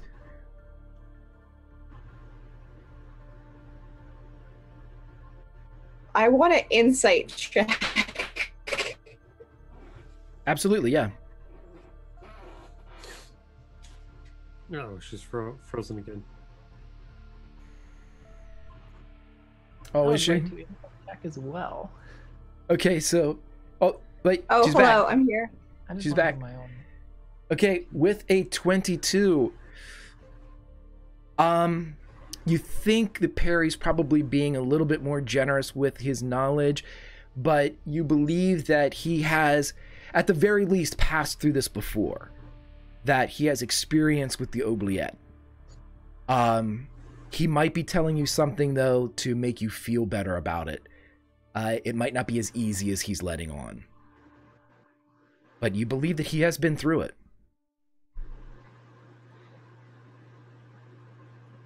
I'm so sorry, Perry. It's all right. Quick. And he'll begin to not pull you, but like he needs more assistance than he can pull you. So he's just kind of leaning towards the doorway.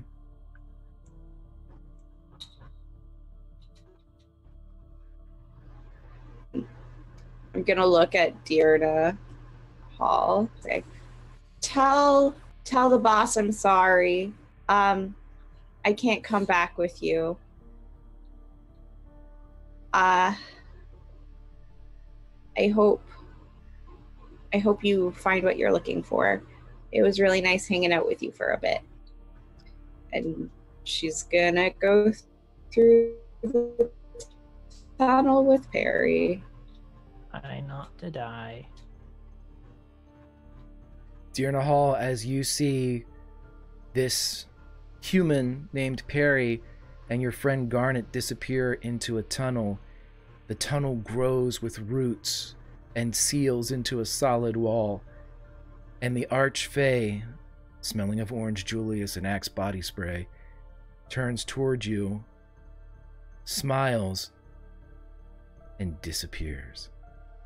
But not of teleportation or some type of dimensional teleport. You recognize an illusion when you see one.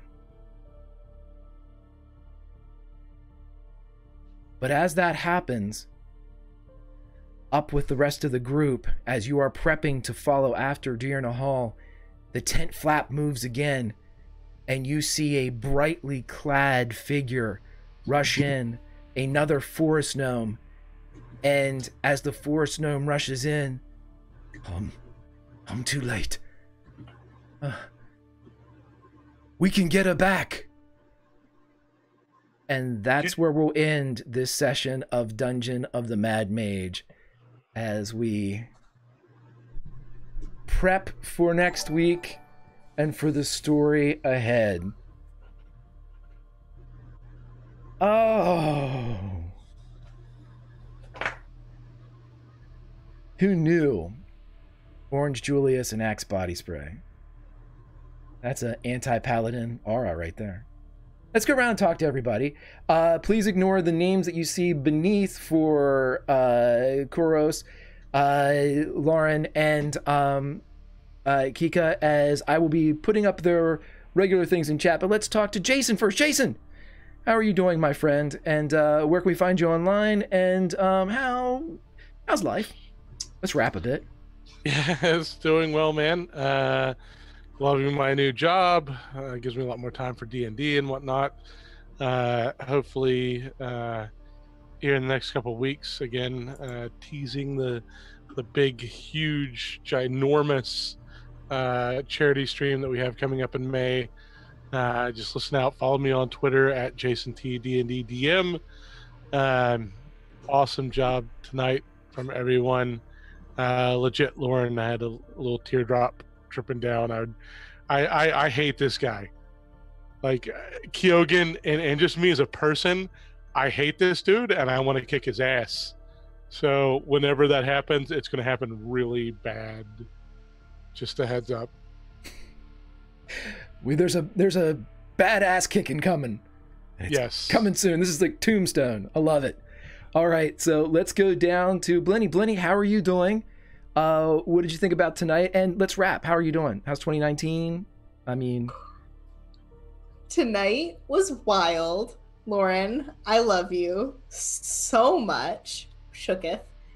I can't wait to get my hands around this guy's throat because holy balls. I'm doing great. This is so much fun to sit back and like start to piece together parts of Garnet's story. I'm excited. I want to get her back. I'm gonna be so mad if I don't. Anyhow, you can find me on Twitter at Blinbee, BLINNEBEE. I am going to be a part of the Uncaged anthology, which is going to be released in 4 volumes on DM's Guild. I think the first volume is releasing sometime in March, but the official dates are coming soon. So keep an eye on my Twitter as well as Ashley Warren's Twitter for official updates. And I was also recently on the Call Me Caulfield podcast that you can find on Spotify, iTunes, wherever you get your podcasts. Episode number 15, we talk about writing and generally being nerds. So yeah, check it out and have a great week. fantastic.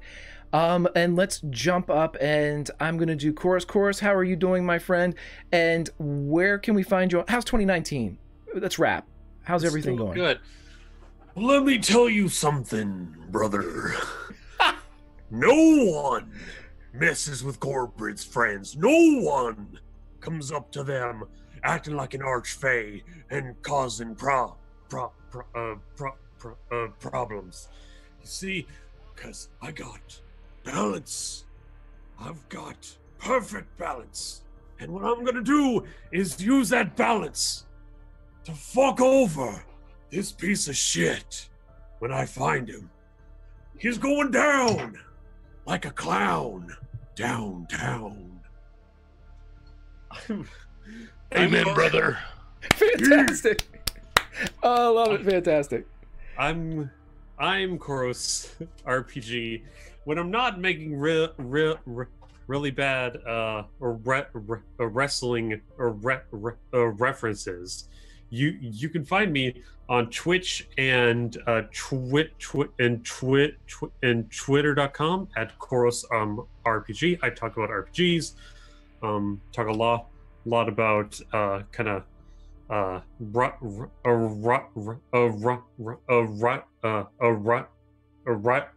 writing. I cannot talk today, and just like stuff that I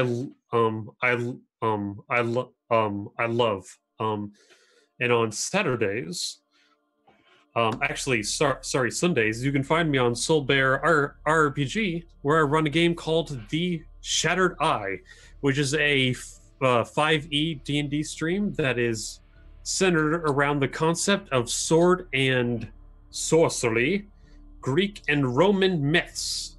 So if you're interested in a game that's heavily steeped in fog and mystery and deadly encounters, come check that out, and romance. Definitely a lot of romance, as Kika can attest to, as she has met her starstruck admirer,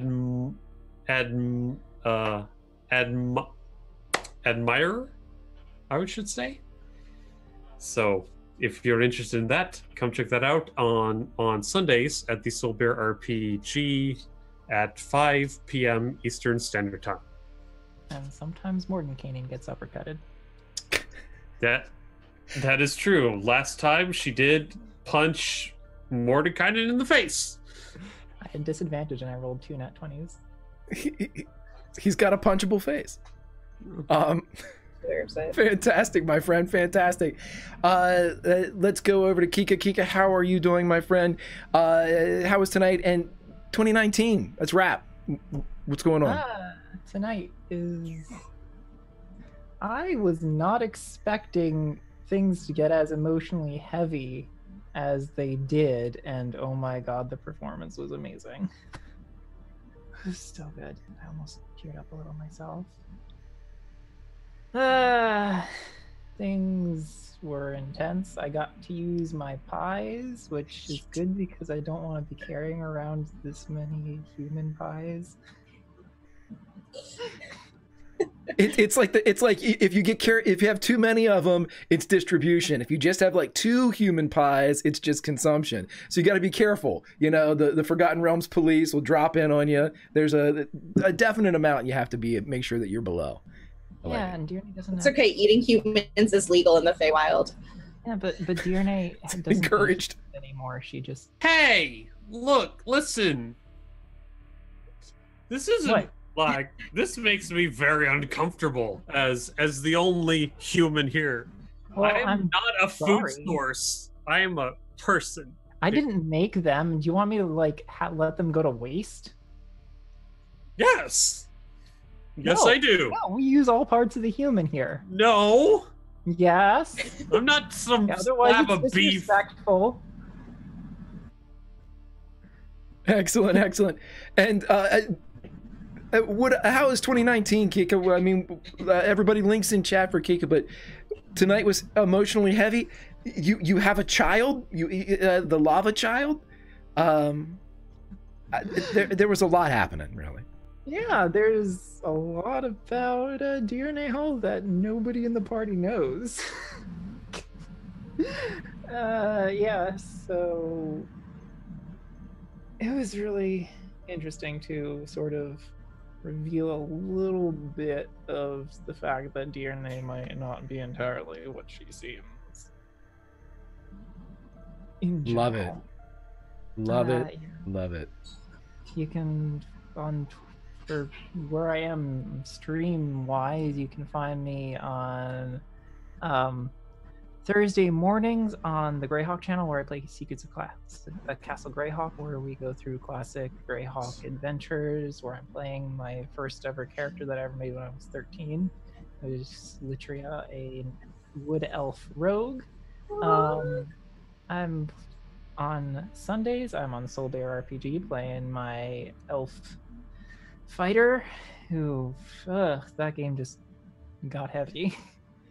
It's very, that is like one of the most emotional games I've been in. It's crazy. That game wrecks me. On Mondays, I'm on Off the Table for an Invisible Sun game, but I think that's wrapping up soon. On Thursdays, I'm on Little Red Dots game for playing a Brave Little Toaster inspired game using Fate system, and I'm playing a label maker. And yeah, soon-ish I will be on an actual play podcast using the Masks system, where it'll be very clear and everybody's going to be superheroes and it's going to be cool. And yeah, there's probably more things that I'm doing that I can't think of right now because I'm doing a lot. So catch me around. Follow me on Twitter, where I'll retweet what streams I'm on, and yeah. Fantastic. Link is in chat, everyone. Follow Kika and all these wonderful people.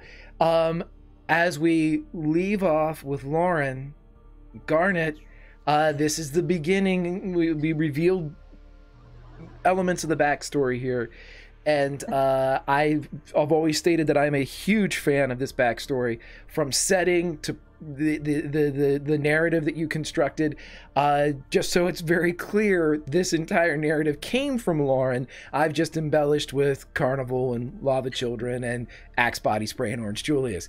This is the story of Lauren, and is the story of Garnet, and hopefully it was okay. But how are you? How was tonight? And let's wrap 2019. How you doing? Yeah, hi. Welcome to my bullshit. This is what I like to do sometimes. I had a great time. I was really excited to see how this is like gonna happen. There's like a lot that was like almost revealed but wasn't, so I'm really excited for all of that to continue to come to light. I am JL_nice_girl on Twitter. I have a blog, I have a podcast called Too Many RPGs, and I have also a very robust schedule of games that I am on that stream on the internet, so you can check that out. It's my pinned tweet. If you would like to let me make you cry some more, you should be you should go to Wandering DM's channel tomorrow at the same time as this for our first Witcher game of this work is a lot, but it was really fun to kind of come here and be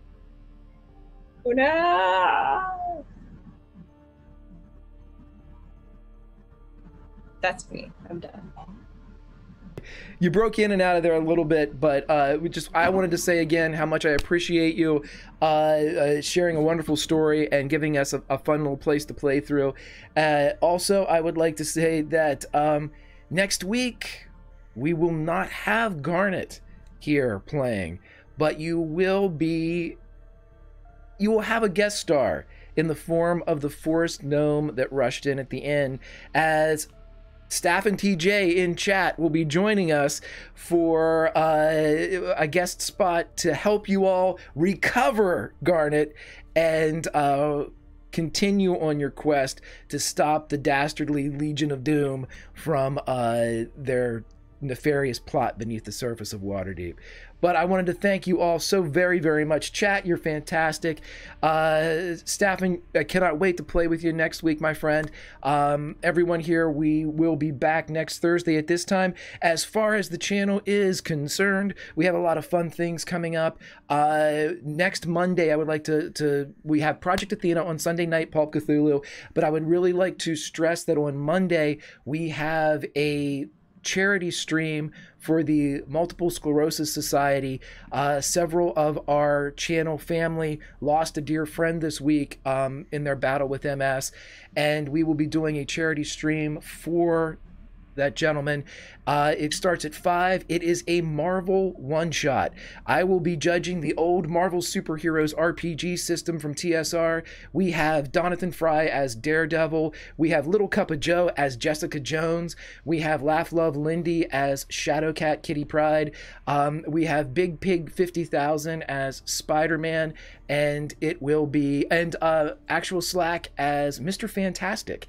So it is a really fun group, and that will be followed by the premiere of our new show, GM'd by that salty ginger Lauren, Wild Blue Yonder. So please, everybody, stop by, follow, and just join us whenever you can, and then join all of our friends and all of these wonderful people across the internet. Believe it or not, we're one big happy family most of the time. We get along great. I'll leave you with this. This is our Highlander video. Everyone have a fantastic weekend, and go watch Critical Role. I think they're on, isn't there? Maybe not? I don't know. Who knows? Everybody have fun. Love you guys. Who are you? Sarah MacLeod, from the Clan MacLeod. A Highlander, you say? Just like you. What are you? A ghost? No. You're an immortal. just like you. Good. That is a perfect place to start. Here we are, born to